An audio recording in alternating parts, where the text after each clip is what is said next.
Praise the lord. దైవజనుడు భక్సింగ్ గారి యొక్క వర్తమానములు, అందులో దైవ మర్మములు, అలసిన వాణిని ఊరడించు మాటలు పుస్తకములు మీ కొరకై ఈ ఛానల్లో అందుబాటులో ఉంచాము. సామెతలు. యవనులకు తెలివియు వివేచనయు పుట్టించుటకును తగిన సామెతలు. ఈ దిన భాగము సామెతలు 27వ అధ్యాయము.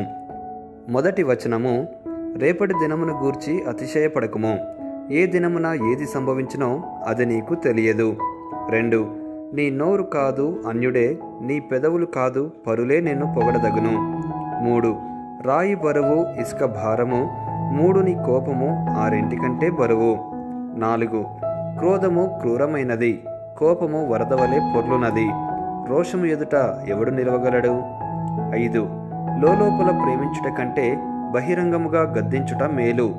6. మేలును కోరి స్నేహితుడు గాయములు చేయును, పగవాడు లెక్కలేని ముద్దులు పెట్టును. 7.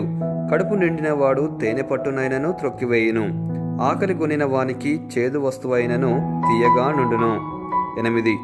తన ఇల్లు విడిచి తిరుగువాడు గూడు విడిచి తిరుగు పక్షితో సమానుడు.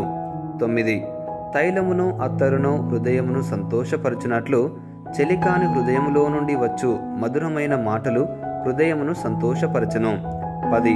నీ స్నేహితునైనను నీ తండ్రి స్నేహితునైనను విడిచిపెట్టకము, నీకు ఆపద కలిగిన దినమందు నీ సహోదరుని ఇంటికి వెళ్ళకము.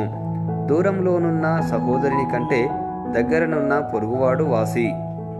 11.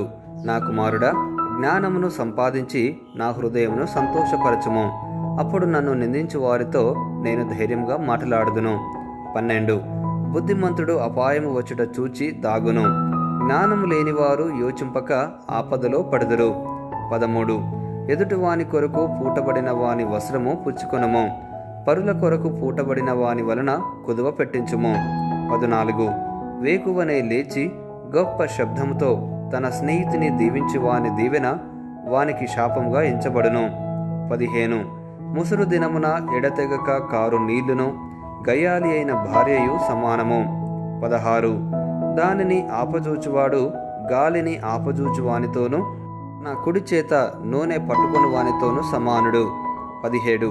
ఇనుము చేత ఇనుము పదునగును, అట్లు ఒకడు తన చెలికానికి వివేకము పుట్టించును. 18. అంజూరపు చెట్టును పెంచువాడు దాని ఫలము తినును, తన యజమానుని మన్నించువాడు ఘనత నొందును. 19.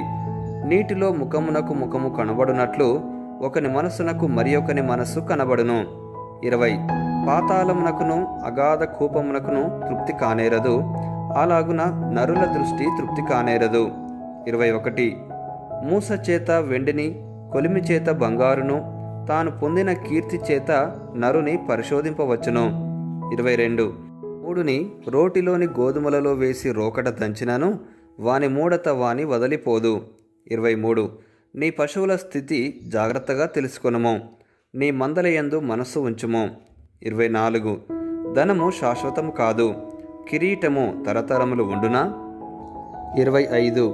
ఎండిన గడ్డి వామివేయబడెను, పచ్చిక కనబడుచున్నది, కొండగడ్డి ఏరబడి ఉన్నది.